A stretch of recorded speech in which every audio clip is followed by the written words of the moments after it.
श्रुति स्मृति आदि साहित्य नानाशास्त्रविदोऽपि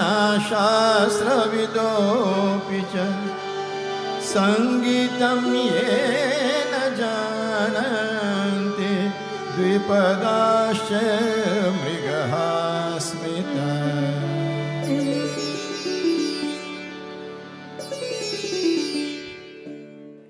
प्रिय दर्शकगण, संगीत सरिता के और एक कार्यक्रम लेकर के हम आपके समक्ष प्रस्तुत हुए हैं। आप जानते हैं कि कोई भी शिक्षा संगीत के बिना अपूर्ण है। कहते हैं no education is complete without music. ये मैं नहीं कहता हूँ, बहुत बड़े फिलोसोफर प्लाटो ने ये कहा है। तो आज हमारे बीच में हम बहुत सारे कलाकारों को प्रोत्साहित करना चाहेंगे ताकि वो आएँ और इस मंच पर हम लोगों को अपनी कला से अनुभूति करें। आज हमारे बीच में अनेक कलाकार आए हुए हैं और उन कलाकारों का मैं ज़रा परिचय करना चाहूँगा। मेरे दाहिने ओर में पूरे तबला वादक हैं प्रमोद धीरपाल जी, और उनके बाद हैं शविन विदेशी जी जो तानपुरे पर हमें संगत करेंगे, और यहाँ पर मेरे बगल में बैठी हुई हैं दर्शिनी मीतू जी जो तानपुरे पर हमें संगत कर रही हैं। आज हम जानना चाहेंगे अरविंद जी जो आए हुए हैं उनका हम स्वागत कर रहे हैं। अरविंद भजन जी वो सितार वादक हैं, एमजीआई में वो प्राध्यापक हैं, वहाँ पर वो सितार का कोर्स देते हैं। उनसे हम जानना चाहेंगे कि सितार है क्या, और आज जो वाद्य लेकर के आए हैं, जो सितार विशेष सितार लेकर के आए हैं, उसके बारे में थोड़ा हमारी परिचय दें। अरविंद जी नमस्कार। नमस्कार, स्वागत है। हम जानना चाहेंगे कि सितार कैसे आया, ये मतलब भारतीय संगीत में सितार का क्या स्थान है, कैसे उसको हम लोगों ने अपनाया है, और आज सितार की क्या परिस्थिति है, कैसे आपके पास एक विशेष सितार आप लेकर के आए हुए हैं, उनके बारे में थोड़ा परिचय देंगे। जी नमस्ते गुरुजी। नमस्ते। सबसे पहले तो मैं आपको आभार प्रकट करता हूँ कि आपने शास्त्रीय संगीत को लेकर एक ऐसा कार्यक्रम प्रस्तुत करने के बारे में सोचा। तो आज मेरा सौभाग्य है कि मैं आज जिस वाद्य से मेरा सबसे अधिक प्रेम है, वैसे तो सब वाद्य का अपना अपना स्थान अलग है, मेरा वाद्य जो है वो सितार है। और ऐसा माना जाता है कि सितार जो है प्राचीन काल भारत में एक वाद्य हुआ करता था जिसका नाम था त्रितांत्री वीणा। वीणा मतलब एक वाद्य, और त्रितांत्री मतलब जो इसमें केवल 3 तार होते थे, और उसको फारसी में उसको सहतार भी बोलते थे। तो ये जो त्रितांत्री वीणा या फिर सहतार जो था वो सितार का मतलब पूर्वज माना जाता है। तो ये जो वाद्य था उसका इवोल्यूशन होते होते आज का जो हमारा सितार है वो जैसे अभी आप देख रहे हैं, तो ये सितार उस त्रितांत्री वीणा से उत्पत्ति हुई है, फिर आके ये सितार बना है। और ये जो सितार मैं यहाँ प्रस्तुत करने जा रहा हूँ आज, ये सितार जो है एक घरानेदार सितार है, और मैं खुद विदुषी प्रोफेसर अनुपम महाजन जी से सीखता हूँ, और उन से मैं जो जयपुर सेनिया घराना है सितार वादन का, वो उनकी सबसे वरिष्ठ अभी प्रोपोनेंट हैं। तो उनसे सीखते सीखते मैंने इस सितार को अपनाया, और इस सितार की जो विशेषता है, ज़्यादातर सितार में 19 से 20 पर्दा होता है। ये पर्दा जो है ये मेटल पीसेस होते हैं, ये पर्दा इसको बोलते हैं। तो नॉर्मली एक सितार में 19 से 20 पर्दे होते हैं, और इस सितार में इसकी खासियत क्या है, इसमें केवल 17 पर्दे हैं, और 17 पर्दा होने के कारण इसमें जो टेक्निक्स हैं उसको ज़्यादा प्रोफिशिएंट होना पड़ेगा। क्या बात है। तो इसमें जैसे कि थोड़ा टेक्निकल हो जाएगा, ऋषभ, गंधार, धैवत और निषाद जो हैं, इनके एक ही पर्दा है इस सितार में। तो डिफ़िकल्टी लेवल हो जाता है जहाँ पर हमको दोनों गंधार बजाने होते हैं, तो एक पर्दा है। तो दोनों गंधार बजाने के लिए हमें जो मीड़ की टेक्निक होती है उसमें ज़्यादा प्रोफिशिएंट होना पड़ेगा, तब जाके ये सितार बज पाएगा। तो इस हिसाब से ये सितार काफ़ी चैलेंजिंग है बजाने के लिए, पर मेरा सौभाग्य है कि गुरुजनों से मुझे ज्ञान प्राप्त हुआ और इस सितार को मैंने, वैसे अभी तो कोशिश जारी है सितार को अपनाने की, पर जो भी कुछ मैं बजा पा रहा हूँ इस सितार पर, गुरुओं का आशीर्वाद है। जी। तो आज हमें क्या सुनाने जा रहे हैं? आज कौन सा राग आप सुनाएंगे हमें? जी, आज के लिए मैं राग तोड़ी, जिसको मियाँ की तोड़ी भी कहते हैं, वो बजाने का प्रयत्न करूँगा। और इस राग में जो है ऋषभ, गंधार और धैवत, रे, ग, ध और नि कोमल होते हैं, और मध्यम जो है मा, वो तीव्र होता है। और इस राग को हम एक आश्रय राग भी कहते हैं, क्योंकि इसका ठाट भी तोड़ी है। जरूर। तो ठाट और राग दोनों तोड़ी होने के कारण इस राग का जो है वो आश्रय राग हो जाता है। और आज जो मैं प्रस्तुत करने का प्रयत्न करूँगा वो एक रज़ाखानी गत है, जिसको मध्य लय और द्रुत लय में भी बजाते हैं। तो वैसे तो अगर एक सितार वादन का पूरा कॉन्सर्ट देखें तो उसमें आलाप, जोड़ आलाप, विलंबित, मध्य लय और द्रुत लय भी शामिल हैं।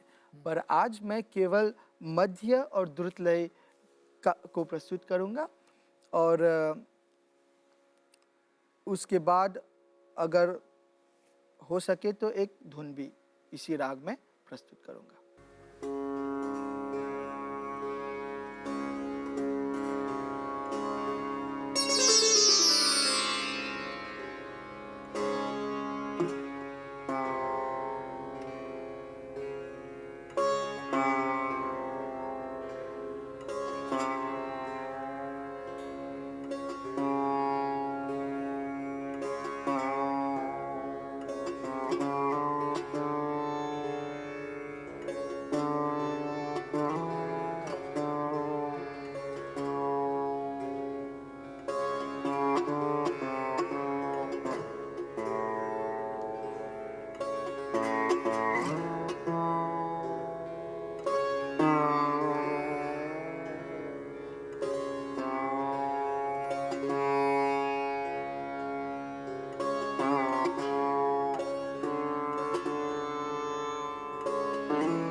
अरविंद जी, आपने अभी राग तोड़ी में एक रज़ा खानी गत प्रस्तुत किया। मैंने अपने हृदय से आपको धन्यवाद देना चाहूँगा कि मैंने बहुत ही उसको किसे बोलेंगे, मेरे दिल को छू गया। आपने और प्रमोद जी ने भी, आप दोनों की संगति हमें बहुत अच्छा लगा और हम चाहेंगे कि आप अगले कुछ एक धुन अगर प्रस्तुत करते इसी राग में तो बहुत अच्छा होता है। तो इस धुन के साथ हम लोग इस कार्यक्रम को समाप्त करेंगे।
अरविंद जी, आपको बहुत बहुत धन्यवाद है। आपने राग तोड़ी में एक धुन प्रस्तुत किया जो कि मैंने मांग की थी और हमें बहुत अच्छा लगा। जानते हैं ना, लाइट जो होता है थोड़ा बहुत जो जनता है वो लोग ज़्यादा पसंद करेंगे और मुझे विश्वास है कि घर बैठे जितने लोगों ने सुना उनको भी अच्छा लगा। मैं धन्यवाद दूंगा प्रमोद जी को भी तबले में संगत करने के लिए। मैं धन्यवाद दूंगा शवीन विदेशी जी को जिन्होंने तानपुरे पर हमें संगत किए और मैं धन्यवाद दूंगा दर्शनी मीतू जी को, आपने तानपुरे पर हमें संगत दिया। और आप बैठे जो दर्शक घर बैठे ये कार्यक्रम सुन रहे हैं, आप सबको भी बहुत बहुत धन्यवाद। आप घर बैठे इस महान कला को आपने दर्शन किया, आपने सुना भी और आप सबको बहुत धन्यवाद है। अगली बार हम इस कार्यक्रम को लेकर के आपके सामने फिर से प्रस्तुत होंगे। तब तक के लिए आपको बहुत बहुत धन्यवाद और नमस्ते।